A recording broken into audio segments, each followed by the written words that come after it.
안녕하십니까? 잘 지내셨어요? 오늘 말씀 제목은 작은 능력을 가지고서도입니다. 말씀은 요한계시록 3장 1절에서 22절이고 요절 8절입니다. 8절을 한번 읽어볼까요? 시작.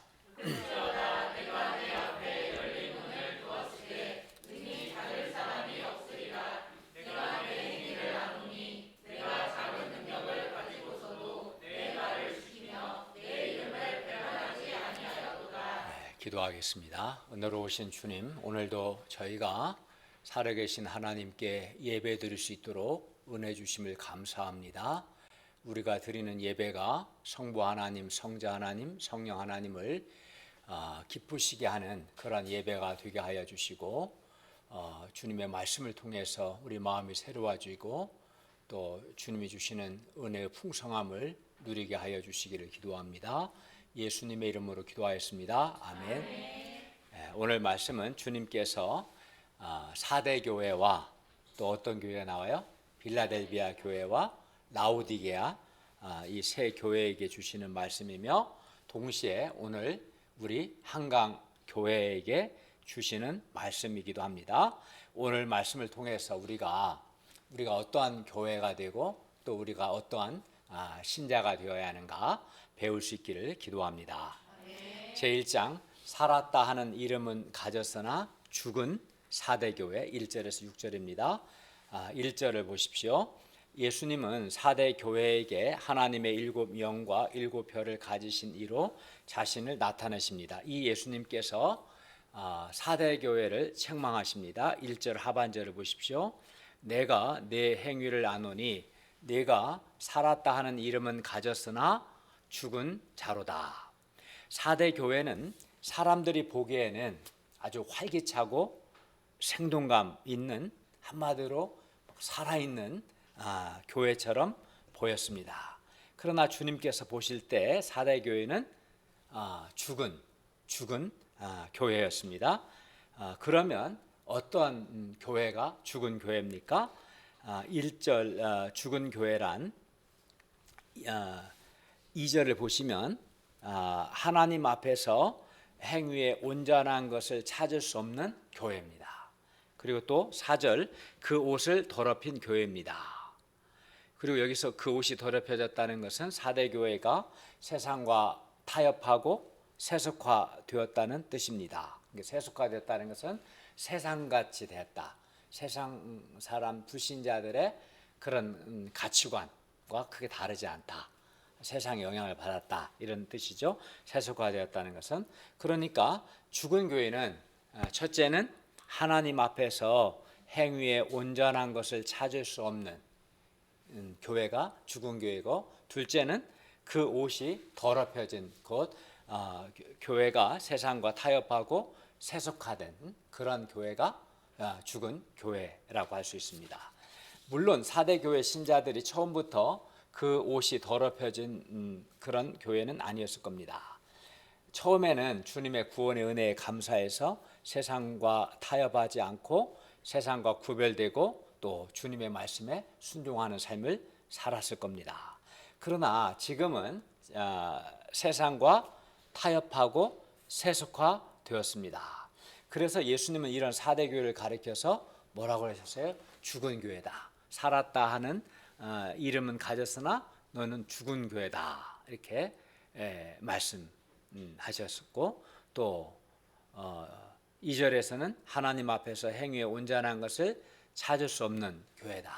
그리고 또 그 옷을 더럽힌 교회다라고 말씀하는 겁니다.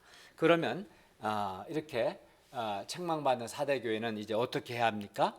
주님은 5개의 동사를 사용해서 말씀하셔요. 2절에서는 너는 일깨란 말은 깨어있으라, 정신 차리라 이런 뜻이고요. 그리고 그 남은 바 죽게 된 것을 굳건하게 하라, 강하게 하라. 두 번째 3절에서는 네가 어떻게 받았으며 어떻게 들었는지 생각하라, 기억하라. 그리고 지키라. 다음에 회개하라. 이렇게 일깨라, 깨어있으라, 굳건하게 하라, 생각하라, 지키라, 회개하라 이렇게 5개의 동사를 사용해서 말씀합니다. 그러므로 사대교회는 정신을 차려야 합니다. 깨어있으란 말은 또 정신 차리라 이런 뜻입니다.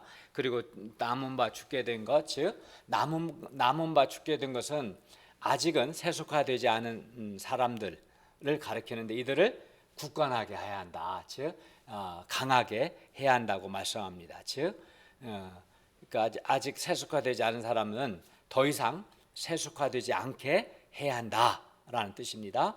다음으로 3절에서 어떻게 받았으며 어떻게 들었는지 생각하라는 것은 그들이 처음 복음을 받고 들었던 때를 그때를 기억해야 한다는 말씀입니다.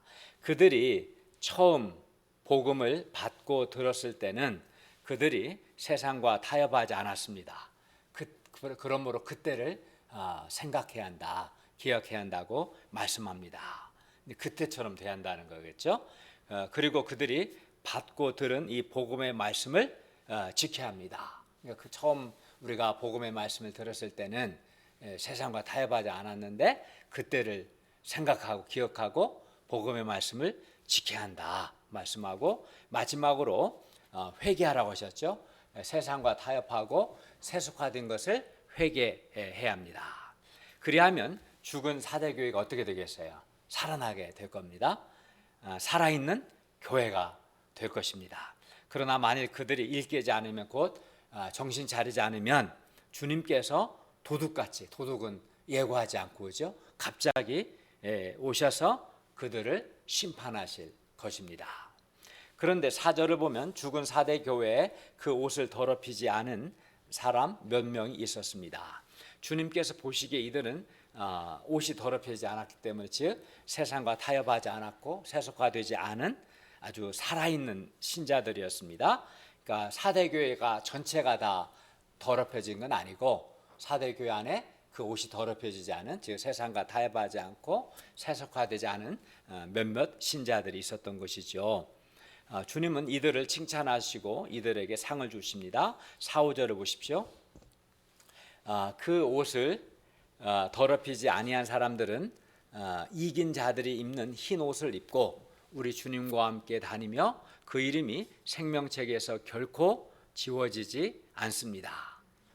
이런, 그러니까 세상과 타협하지 않고 세속화되지 않은 신자들은 흰 옷을 입고 주님과 함께 다니며 그의 이름이 생명책에서 결코 지워지지 않는 구원을 받습니다. 이 상을 통해 볼 때 주님께서는 다수가 그 옷이 더럽혀진 죽은 사대 교회에서 그 옷이 더럽혀지지 않은 몇 사람, 그 몇 사람 소수겠죠. 이들을 발견하시고 그들은 이긴 자들이다. 여기서 이겼다는 것은 옷이 더럽혀지지 않은 자들이 이긴 자들이고, 이들을 칭찬하시고 이들에게 상을 주시죠. 나와 함께 다닐 것이고 너의 이름이 생명책에서 결코 지워지지 않을 것이다. 이렇게 말씀하셨어요. 그러므로 우리는 어떤 사람이 되어야겠습니까? 그 옷이 더럽혀진, 한마디로 세상과 타협하고 세속화된 다수가, 오늘날 대부분 교회 다니는 신자들 중에서도 세상과 타협하고 세속화된 사람이 더 많아요. 이러한 세속화된 다수가 되어야겠습니까? 아니면 그 옷이 더럽혀지지 않은, 그 세상과 타협하지 않고 세속화되지 않은 거룩한 소수가 되어야겠습니까? 그러니까 결단해야죠. 세속화된 다수가 될 것인지 아니면 거룩한 소수가 되어서 주님의 칭찬을 받고 상을 받을 것인지 우리가 결단해야 합니다. 우리는 세상과 타협하지 않고 세속화되지 않은 거룩한 신자가 되어야 합니다. 그런 자부심을 가져야 합니다. 옷이 더럽혀지지 않은, 세상과 타협하지 않고 세속화되지 않은 거룩한 소수가 되어서 내가 주님께 크게 칭찬받고 상을 받고자 하는 그런 소원을 가질 수 있기를 바랍니다. 예를 들어 온 세상이 다 돈을 사랑해, 돈이 거의 하나님이 된 거죠. 이런 세상에서 돈을 사랑하지 않고 하나님과 이웃을 사랑하고 또 물질 중심적인 삶을 사는 이 시대 가운데 타협하지 않고 하나님 중심적인 삶을 살고, 또 생활 중심적인 삶이 아니라 사명 중심적인 삶을 살아야겠습니다. 이런 것이 옷이 더럽혀지지 않은 삶이겠죠. 그리고 도덕적으로도 순결한, 음란한 삶을 살지 않고 순결한 삶을 살아야겠습니다. 혹시 우리 가운데 이미 세상과 타협하고 세속화된 사람이 있다면 그는 주님께서 심판하러 오시기 전에 저는 정신을 차리고 회개합니다. 계속 회개를 하지 않고 그러면 주님께서 도둑처럼 갑자기 오셔서 징계하실 것입니다. 우리가 신자로서 세상과 타협하거나 세속화되지 않고 세상과 구별된 순결한 삶을 살 수 있기를 기도합니다. 비록 소수랄지라도 거룩한 소수의 삶을 살 수 있기를 바랍니다. 그리고 하나님 앞에서 사랑, 신실함 또는 섬김, 인내, 헌신과 같은 믿음의 행함이 있는, 그래서 행위가 온전한 그러한 신자들이 되기를 기도합니다.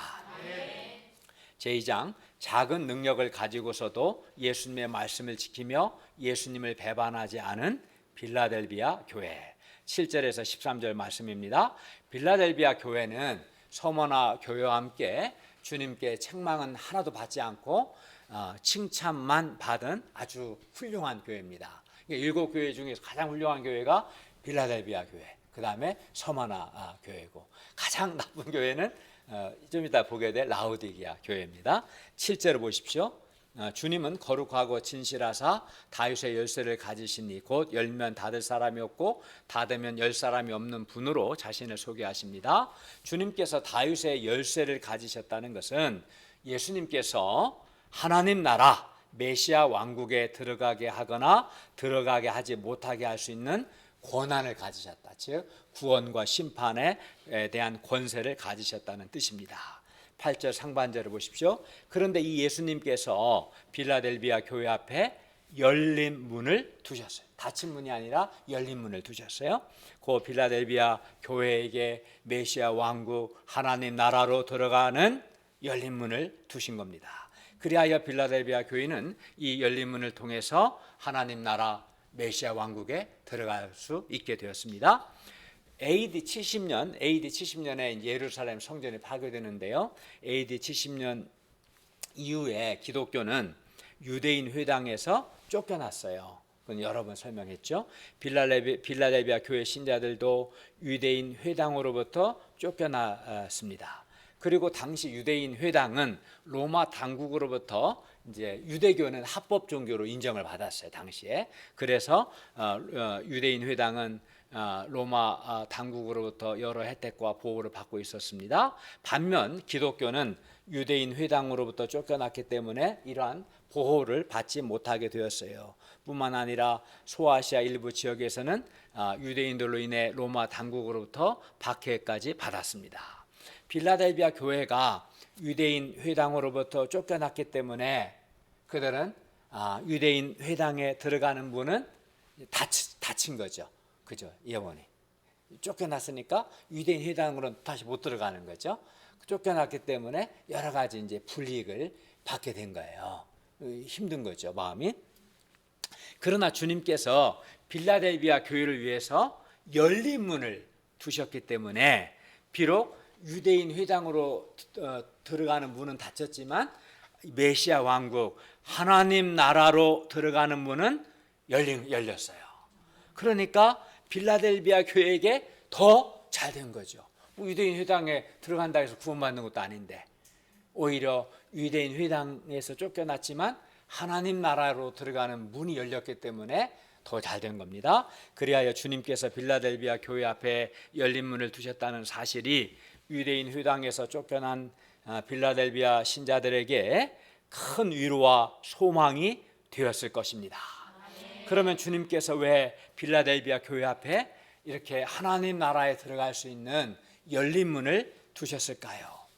이는 8절을 보면 빌라델비아 교회가 작은 능력을 가지고서도 주님의 말씀을 지키며 주님의 이름을 배반하지 아니하였기 때문입니다. 이를 통해 볼 때 우리는 여기서 세 가지 사실을 알 수 있어요. 첫째는 빌라델비아 교회가 작은 능력을 가졌다는 것. 둘째는 빌라델비아 교회가 작은 능력을 가지고서도 주님의 말씀을 지키고 주님의 이름을 배반하지 않았다는 것. 셋째는 주님은 이러한 빌라델비아 교회를 매우 기뻐하시고 사랑하신다라는 것을 알 수 있습니다. 먼저 빌라델비아 교회는 작은 능력을 가졌어요. 그리고 여기서 빌라델비아 교회가 작은 능력을 가졌다는 것은 능력이 거의 없다는 뜻입니다. 아마도 빌라델비아 교회는 작은 능력을 가졌기 때문에 교회 규모가 매우 작았을 것 같아요. 교인의 숫자도 매우 작고 교회 재정도 매우 작았습니다. 그래서 제대로 된 교회 건물도 갖지 못했을 겁니다. 무엇보다 빌라델비아 교회에 출석하는 신자들 자체가 교인들 자체가 작은 능력을 가진 사람들이었어요. 그래서 빌라델비아 교인들은 변변한 사회적 지위도 없고 안정된 직장도 없고 연봉도 많지 않았어요. 그래서 빌라델비아 교회는 아주 작은 능력을 가진 작은 교회였습니다. 그리고 이렇게 작은 능력을 가진 작은 교회는 누구도 주목하지 않습니다. 빌라델비아 교회는 빌라델비아 도시 사람들로부터 능력이 작다는 이유로 아마 무시를 받았을지도 모릅니다. 그래서 빌라델비아 교회 신자들 자신도 자기는 작은 능력밖에 없다라는 것 때문에 자의식을 갖기 쉬웠을 겁니다. 일반적으로 능력이 큰 교회, 예를 들면 교인의 수가 많고 크고 화려한 건물을 보유하고 재정적으로도 여유가 있고 또 사회적으로 유명한 사람들이 많이 출석하는 그런 큰 교회를 부러워하기 쉽습니다. 그리고 또 교회뿐만 아니라 신자도 사회적 지위가 아주 높고 연봉도 많은, 한마디로 큰 능력을 가진 그런 신자를 부러워할 수 있습니다. 반면 작은 능력을 가진 작은 교회에 대해서 또는 작은 능력밖에 없는 작은 신자에 대해서는 이렇게 초라하게 생각하기 쉽습니다.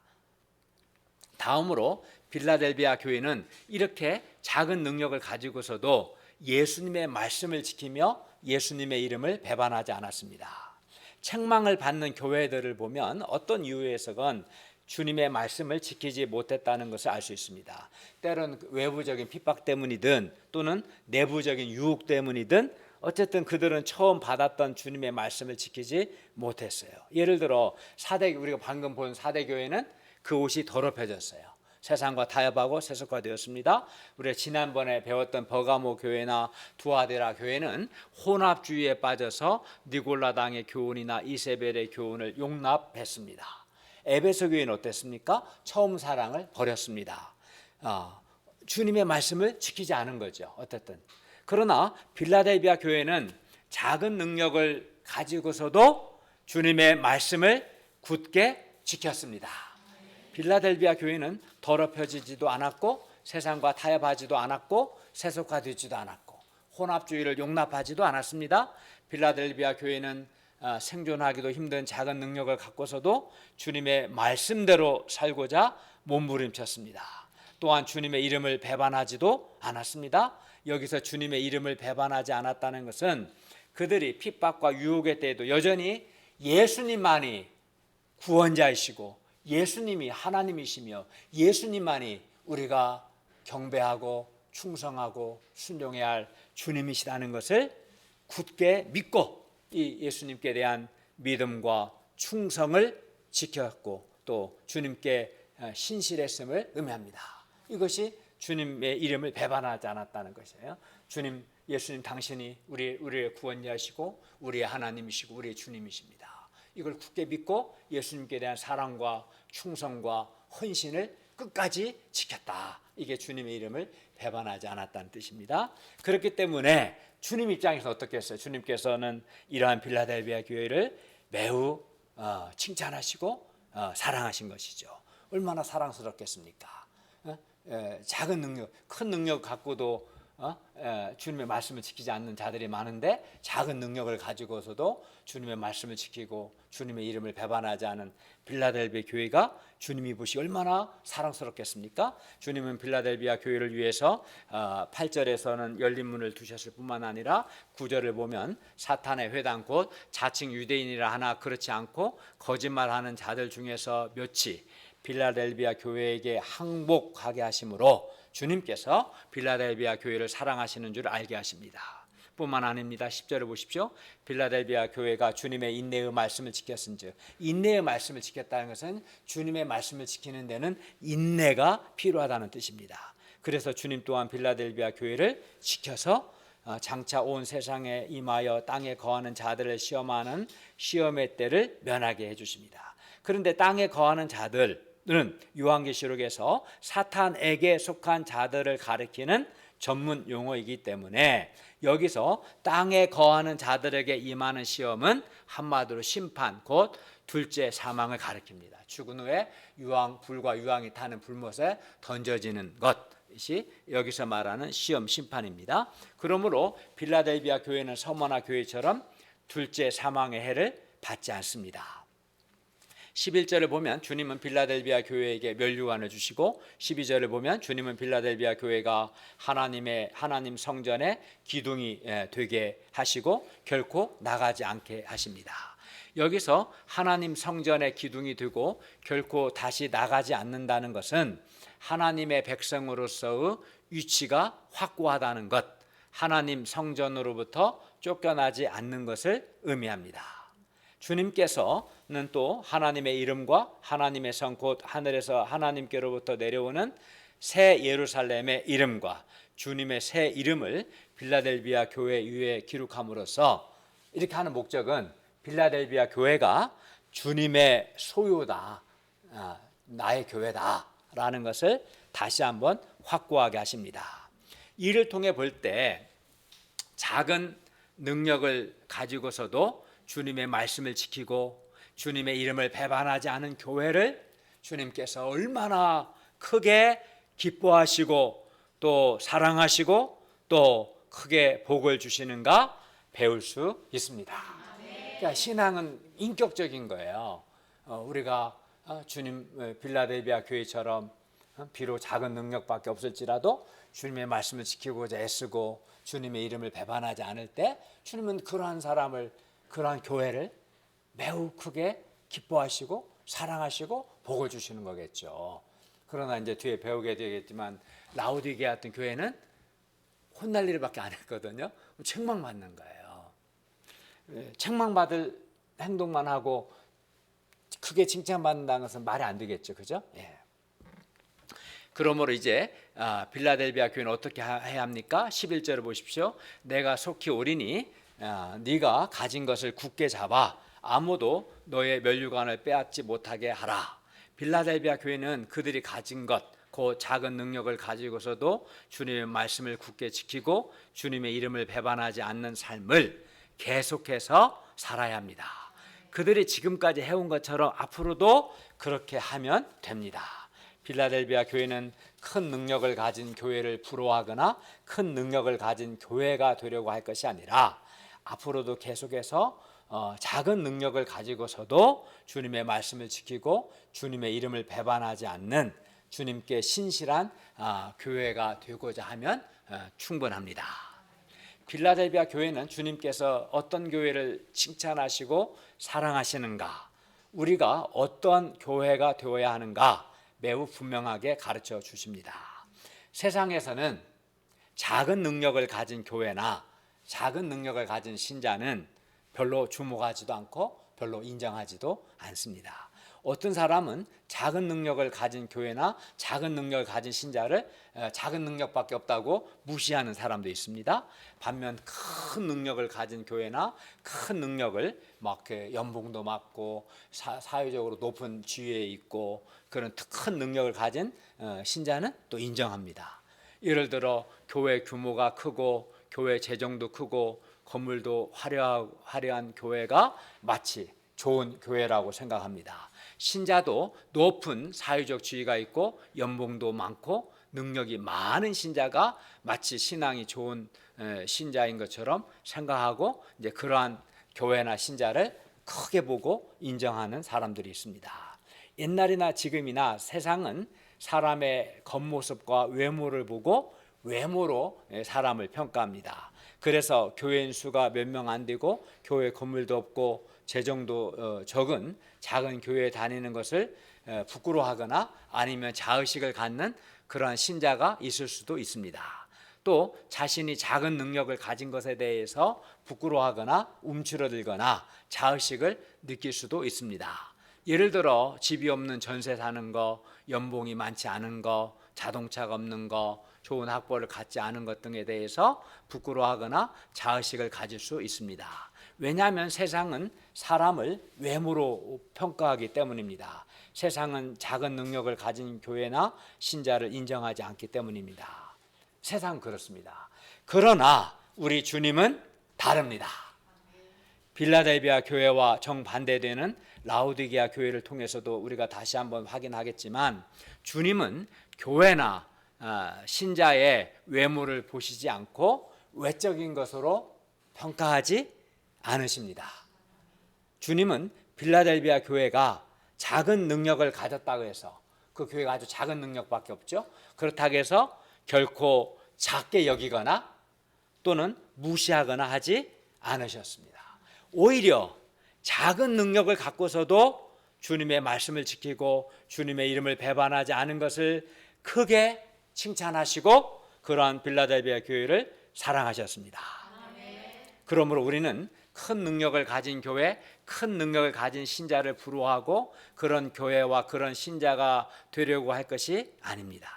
또 자신이 작은 능력을 가진 교회 또는 작은 능력을 가진 신자인 것을 부끄러워하거나 자의식을 가져서도 안 됩니다.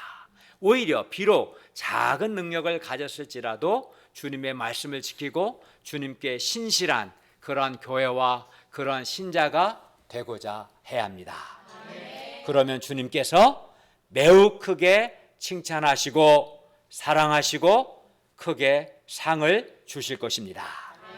우리가 작은 능력을 가지고서도 주님의 말씀대로 살고 믿음의 중심을 또 지키고 세속화나 혼합주의에 빠지지 않을 때 주님은 우리를 칭찬하시고 사랑하십니다.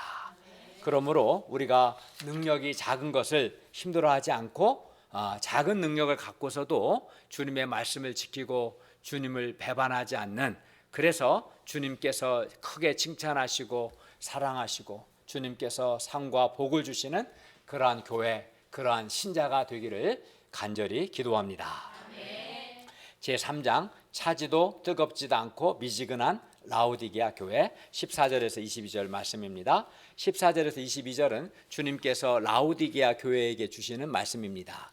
라오디게아는 섬유산업과 금융업 그리고 의료산업이 발달했어요. 안약으로 유명한 의술학교가 라오디게아에 있었거든요. 이 세 개, 섬유산업, 금융업과 의료산업이 발달했고 그 결과 라오디게아는 아주 부자 도시였습니다.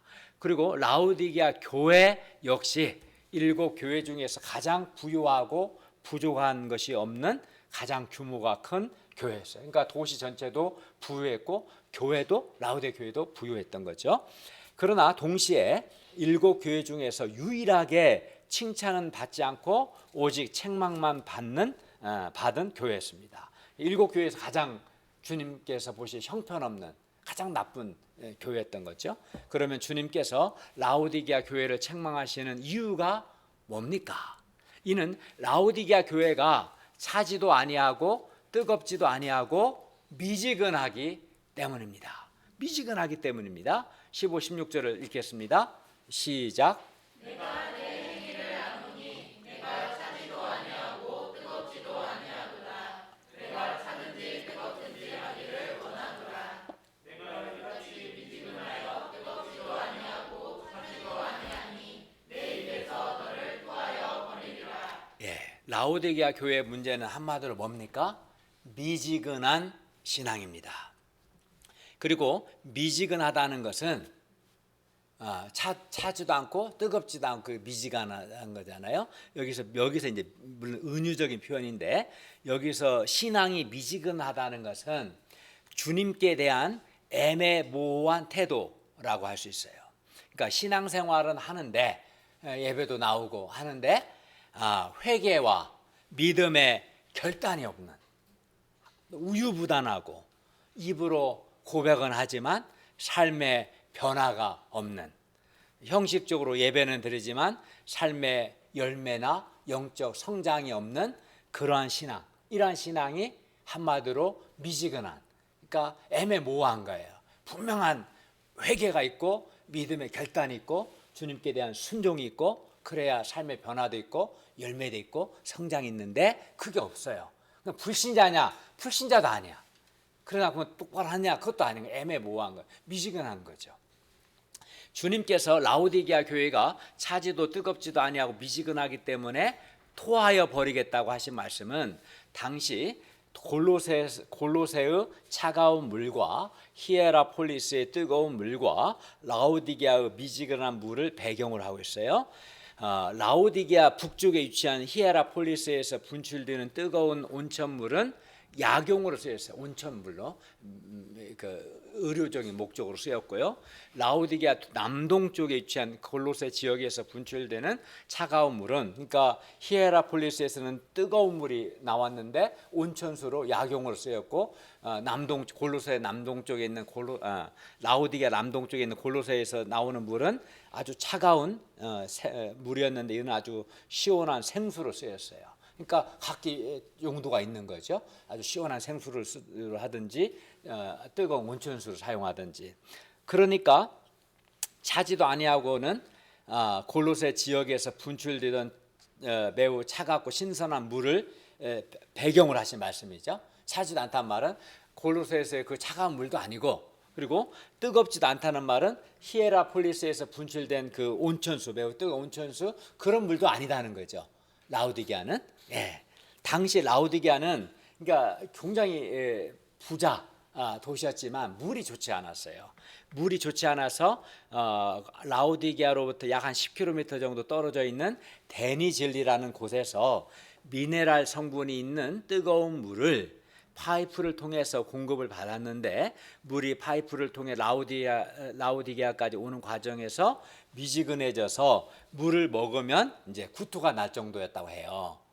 이런 배경, 그래서 미지근하여는 바로 이러한 배경을 가지고 주님께서 말씀하신 겁니다. 그러니까 라오디게아까지 온 그 물이 되게 미지근해서 막 마시기에는 너무 구토가 날 정도로 그런 물이었대요. 그런 물을 배경으로 지금 말씀한 겁니다. 그럼 주님께서 보실 때 라오디게아 교회의 신자들의 신앙이 바로 라오디게아에 공급되는 물과 같이 미지근하여 이제 구토가 나서 토하여 버릴 수밖에 없는 지경이었던 거죠. 미지근한 신앙은 주님께서 보시기에 역겨운, 토하고 싶은, 요즘 애들이 토가 나온다 막 그러잖아요. 그게 역겨운, 그게 미지근한 신앙입니다. 물론 라오디게아 교회는 자신들의 신앙이 미지근하다, 토하여 버리고 싶은 역겨운 상태에 있다는 것을 몰랐어요.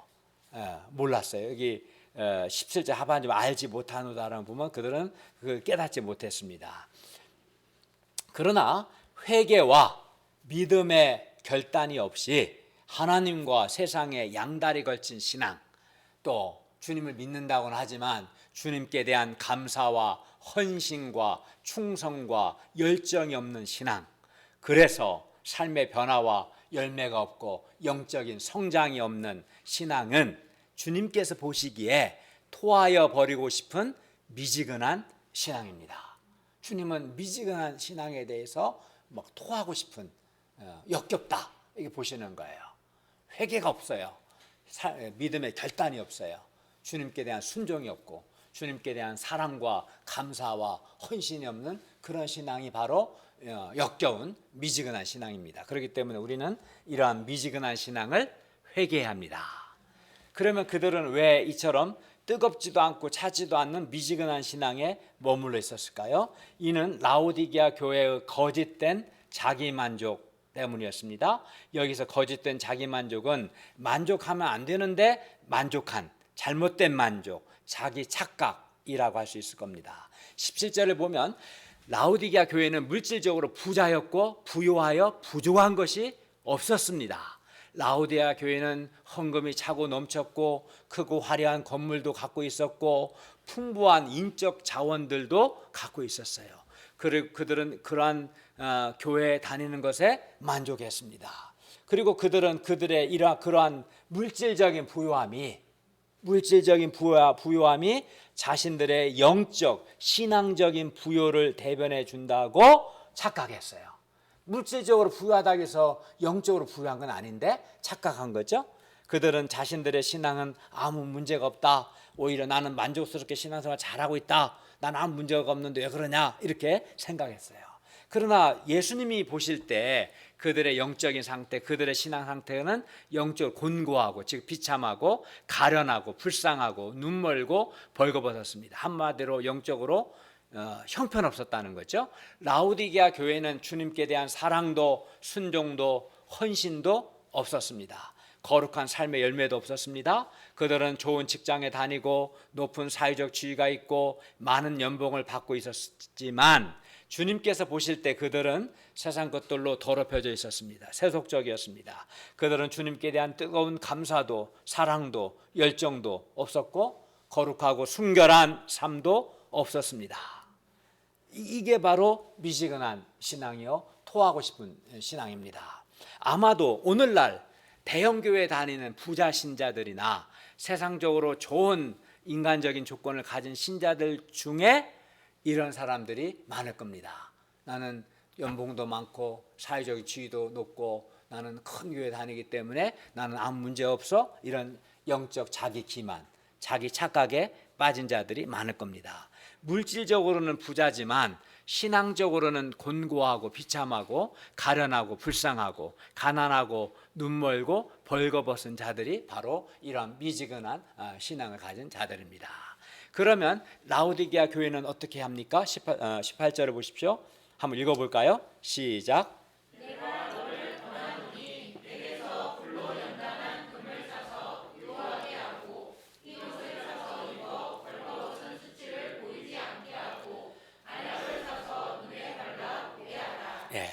여기서 불로 연단한 금은 불순물이 제거된 정결한 삶을 가리키고요, 흰옷은 신자의 순결한 삶을 가리키고 안약을 사서 눈에 발라보라는 것은 영적인 분별력을 회복하라는 뜻입니다. 그런데 불로 연단한 금이나 흰옷이나 안약을 어디서 살 수 있습니까? 18절 상반절을 보시면 뭐라고, 내가 너를 권하니 내게서 불로 연단한 금을 사서, 내게서라고 그랬죠. 그러니까 예수님은 내게서, 즉 예수님에게서 사라고 하셨어요.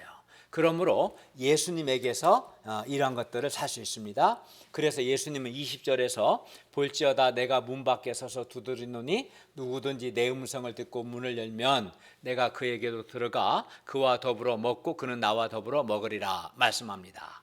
우리가 미지근한 신앙을 회개하고 불로 연단한 금과 흰옷과 안약을 사서 영적으로 부유하기 위해서는, 물질적으로 아니 영적으로 부유하기 위해서는 내 인생의 문 밖으로 추방했던 예수 그리스도를 다시 내 마음에 영접해야 합니다. 즉 이 말은 예수님을 내 삶의 주인으로 다시 모셔드려야 합니다. 예수님이 나의 주인이 되어야 하는 거예요. 그리고 이는 내가 예수님을 나의 주인으로 모신다는 것은 예수님께 순종하는 것이고 예수님의 다스림을 받는 것을 의미합니다. 그렇게 할 때 우리는, 그렇게 하면은 영적인 부유함을 경험하게 될 것이고 순결한 삶과 영적인 분별력을 회복하게 될 것입니다. 그러니까 예수님을 내 삶의 주인으로 다시 모시고, 이 말은 내가 예수님을 순종하고 예수님의 다스림을 받는 거죠. 이렇게 하면 영적인 부유함, 영적인 분별력을 다시 회복하게 되는 것이죠. 거짓된 자기 만족이 아니라 예수님으로 인한 참된 만족을 경험하게 될 것입니다. 무엇보다 예수님을 주인으로 모시면 뜨거운 신앙을 회복하게 될 것입니다. 그리하여 주님께서 이렇게 이기는 자에게 주님의 보좌에 함께 그리하여 주님께서 이렇게 이기는 자에게 주님의 보좌에 함께 앉게 하여 주실 것입니다. 주님께서 라오디게아 교회를 책망하시는 것은 19절을 한번 보세요. 19절을 보면 그들을 사랑하시기 때문입니다. 막 그들을 정죄하고자 한 게 아니라 사랑하시기 때문에 주님은 라오디게아 같은 형편없는 교회도 사랑하셔요. 주님의 교회니까. 주님이 보시기에 역겨운 교회지만 그래도 주님은 그 교회를 사랑하십니다. 그래서 사랑하시기 때문에 그들을 책망해서라도 그들이 회개하고 즉 믿음의 결단을 하고 주님께 열심을 내기를 원하십니다. 그러니까 주님은 라오디게아 교회를 책망하시지만 여전히 사랑하시는 거예요. 사랑하시기 때문에 책망하신 거고 줄지 마요. 그들이 회개하고 회복되기를 원하십니다. 그러므로 우리 역시 회개와 믿음의 결단이 없고 주님께 대한 사랑과 헌신과 충성이 없는 그러한 미지근한 신앙을 회개할 수 있기를 바랍니다. 결론입니다. 주님은 하나님 앞에서 믿음의 행함이 없는, 그래서 행위에 온전한 것이 없고 세속화된 그런 4대 교회를 책망하셨어요. 주님은 또 죽은 교회, 믿음의 행위가 없고 또 세속화된 교회가 죽은 교회인데 이 4대 교회를 책망하셨고, 주님은 또 미지근한 교회, 즉 회개와 믿음의 결단이 없고 주님께 대한 감사와 헌신, 열심이 없는 라오디게아 교회를 책망하셨습니다. 반면 주님은 빌라델비아 교회와 같이 비록 작은 능력을 가졌을지라도 주님의 말씀을 지키고 주님의 이름을 배반하지 않은 교회를 크게 기뻐하시고 인정하시고 상과 복을 주십니다. 그러므로 우리가 우리 마음의 문을 열고 주님을 우리 삶의 주인으로 영접함으로, 즉 주님과 깊이 교제하고 주님께 순종하고 주님의 다스림을 받음으로 영적으로 부유하고 또 순결하고 분별력 있는 교회와 신자들이 될 수 있기를 기도합니다. 또 우리가 작은 능력을 가진 것을 부끄러워하지 않고 오히려 작은 능력을 가지고서도 주님의 말씀을 지키고 주님의 이름을 배반하지 않는 그러한 교회, 또 믿음의 결단이 분명하고 주님께 사랑과 충성과 헌신을 드리는 미지근하지 않는 그런 분명한, 차든지 뜨겁든지 그런 분명한 그러한 교회와 그러한 신자가 될 수 있기를 기도합니다. 기도하겠습니다.